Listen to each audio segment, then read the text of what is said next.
குவிந்த போலீசார், அதிர்ச்சியில் தொண்டர்கள். 2026ஆம் ஆண்டு தமிழகத்தில் நடைபெறவுள்ள சட்டமன்ற தேர்தலுக்காக அரசியல் கட்சிகள் தயாராகி வருகின்றன. கூட்டணி வியூகங்கள் மற்றும் தொகுதி பங்கீடு என தேர்தல் களமானது சூடுபிடிக்கவே தொடங்கிவிட்டது. மற்ற கட்சிகளை விட அதிமுகவிற்கு இந்த தேர்தல் மிகவும் முக்கியம் என்பதால் இபிஎஸ் தீவிரமாகவே செயல்பட்டு வருகின்றார். அதைவிட முக்கிய பங்காக இருக்கும் தமிழக வெற்றிக் கழகமோ புதிதாக கால்பதித்துள்ள நிலையில் பல்வேறு அரசியல் திருப்பங்களை ஏற்படுத்தி வருகிறது. அதன் வகையில் தற்போது தமிழக வெற்றிக் கழகத்தின் தலைவரான விஜய் அவர்கள் ஒவ்வொரு மாவட்டத்திலும் அதாவது மக்கள் சந்திப்பு நிகழ்ச்சியையும் நடத்தி வருவதும் குறிப்பிடத்தக்கது. அந்த வகையில் இபிஎஸ் அதிமுகவின் பொறுப்பை ஏற்றவுடன் கட்சியிலிருந்து முக்கிய முகங்கள் பலரையும் நீக்கினார்.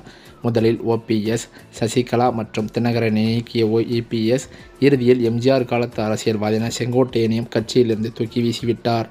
இதனைத் தொடர்ந்து தமிழக வெற்றிக் கழகம் கட்சியில் இணைந்த செங்கோட்டையன் அதிமுகவிலிருந்து இன்னும் சில அமைச்சர்கள் விஜய் கட்சியில் இணைய உள்ளார் என்று கூறி பரபரப்பை ஏற்படுத்தியிருக்கிறார்.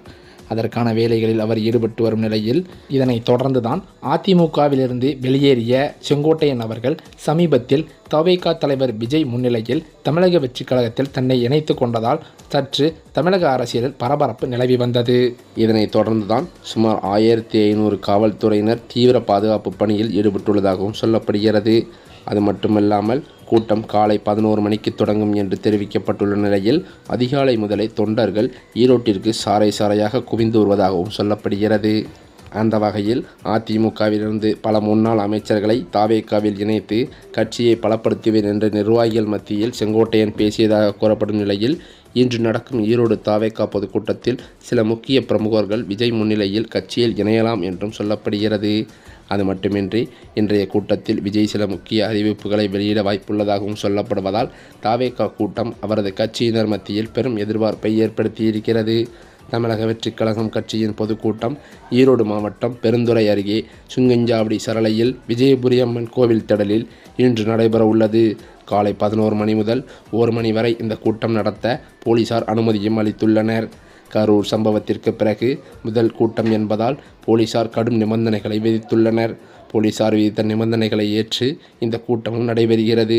கூட்ட நெரிசல் எதுவும் ஏற்பட்டுவிடக்கூடாது என்பதற்காக பாக்ஸாக பிரிக்கப்பட்டு இரும்பு கம்பிகளால் தடுப்புகளும் அமைக்கப்பட்டுள்ளதாக பெண்களுக்கும் தனி பிரிவு ஒதுக்கப்பட்டுள்ளதாகவும் சொல்லப்படுகிறது.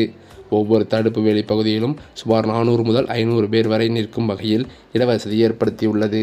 அப்போதுதான் கூட்டத்தில் நெரிசல் ஏற்பட்டு அதில் சிக்கி 41 பேர் பரிதாபமாக உயிரிழந்த சம்பவமும் நடந்தது. இதன் காரணமாக 1 மாத காலம் விஜய் வீட்டில் இருந்தே வெளியே வரவில்லை. அதோடு கடுமையான விமர்சனத்திற்கும் ஆளானார். கரூரில் 41 மக்கள் இறந்ததற்கு பிறகு விஜய் தான் பொறுப்பு என்று அதை பலரும் பேசினார்கள். விஜய் ஒரே ஒரு வீடியோ மட்டும் வெளியிட்டு விட்டு அமைதியாக இருந்து விட்டார்.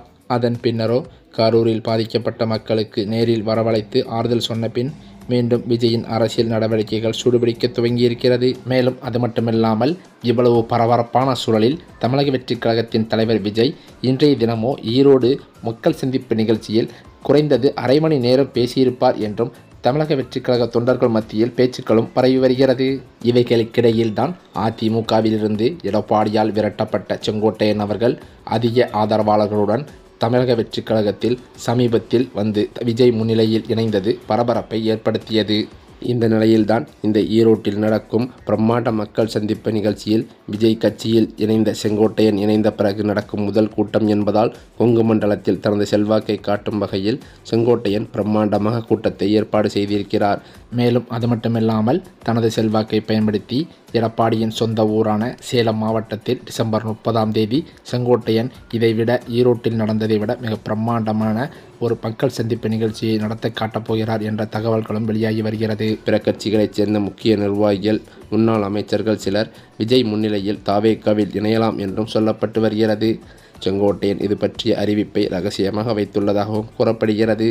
செய்தியாளர்கள் அவரிடம் கேட்டபோது பொறுத்திருந்து பாருங்கள் என்று பதிலளித்துவிட்டு சென்று விட்டார். ஏற்கனவே அதிமுகவிலிருந்து பல முன்னாள் அமைச்சர்களை தவேகாவில் இணைத்து கட்சியை பலப்படுத்துவேன் என்று நிர்வாகிகள் மத்தியில் செங்கோட்டையன் கூறியதும் குறிப்பிடத்தக்கது.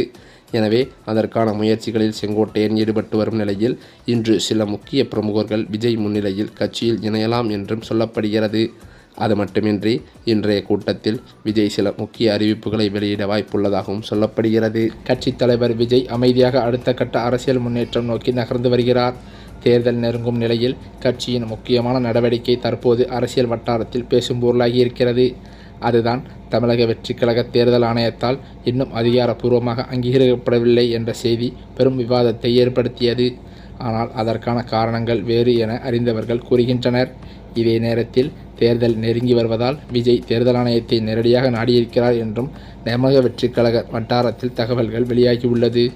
திமுக, அதிமுக போன்ற அங்கீகரிக்கப்பட்ட கட்சிகளுக்கு முறையே உதயசூரியன் மற்றும் இரட்டை இலை போன்ற நிரந்தர சின்னங்கள் வழங்கப்பட்டுள்ளன. இந்த சூழலிலோ தமிழக வெற்றிக் கழகம் தனது சின்னங்களுக்கான பரிந்துரை பட்டியலை தேர்தல் ஆணையத்திடம் சமர்ப்பித்துள்ளதாக தகவல்கள் வெளியாகி வருகிறது. விஜய் விரும்பி சமர்ப்பித்த சின்னங்களின் பட்டியலில் விசில், கால்பந்து, பேட்டு, வெச்சிக்கோப்பை, சிலிண்டர், லேப்டாப், பேனா போன்ற உள்ளிட்டவை இடம்பெற்றுள்ளது. தேர்தல் நெருங்கும் நிலையில் கட்சியின் அங்கீகாரம் மற்றும் சின்ன தேர்வு அரசியல் வட்டாரத்தில் புதிய ஆர்வத்தை உருவாக்கியிருக்கிறது. இந்த நிலையிலோ தேர்தல் ஆணையம் எவ்வாறு முடிவு செய்ய இருக்கிறது என்பது அரசியல் கணக்கில் முக்கியமான கட்டமாகவே பார்க்கப்பட்டு வருகிறது. இந்த நிலையில்தான் சேலத்திலிருந்து விஜயின் பரப்புரை மீண்டும் தொடங்கப்படும் என அக்கட்சி வட்டாரத்திலிருந்து தகவல்கள் வெளியாகியுள்ளது. புதுச்சேரியில் நடந்து முடிந்த நிலையில் தற்போது முன்னாள் அமைச்சர் செங்கோட்டையன் முன்னிலையில் டிசம்பர் 30ஆம் தேதியும் சேலத்தில் மாபெரும் மக்கள் சந்திப்பு நிகழ்ச்சியானது நடைபெற இருக்கிறது. அது இன்றைய தினம் காலை 11 மணி முதல் 1 மணி வரைக்குள் நடக்க வேண்டும் என்றும் காவல்துறை கண்காணிப்பு முன்னிலையில் நடவடிக்கைகளும் சொல்லப்பட்டுள்ளது. இவைகளுக்கிடையே முன்னெச்சரிக்கை நடவடிக்கையாக தாவேகாவினருக்கு பல்வேறு அறிவுறுத்தல்களை அக்கட்சியின் பொதுச் செயலாளரான புஷி ஆனந்த் வெளியிட்டிருக்கிறாராம்.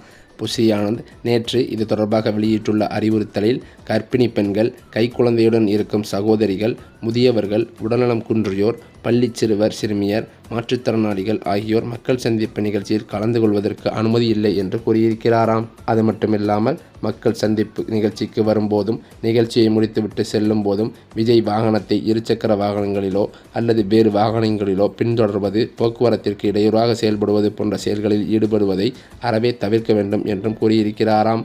காவல்துறையின் வழிகாட்டு நெறிமுறைகளை பின்பற்றி விதிகளுக்கு உட்பட்டு நடந்து கொள்ள வேண்டும், போக்குவரத்து விதிகளை முழுமையாக பின்பற்ற வேண்டும், பட்டாசு வெடிக்கக்கூடாது என்பது பற்றிய பல அறிவுறுத்தல்களை விடுத்திருக்கிறார் புஷி ஆனந்த்.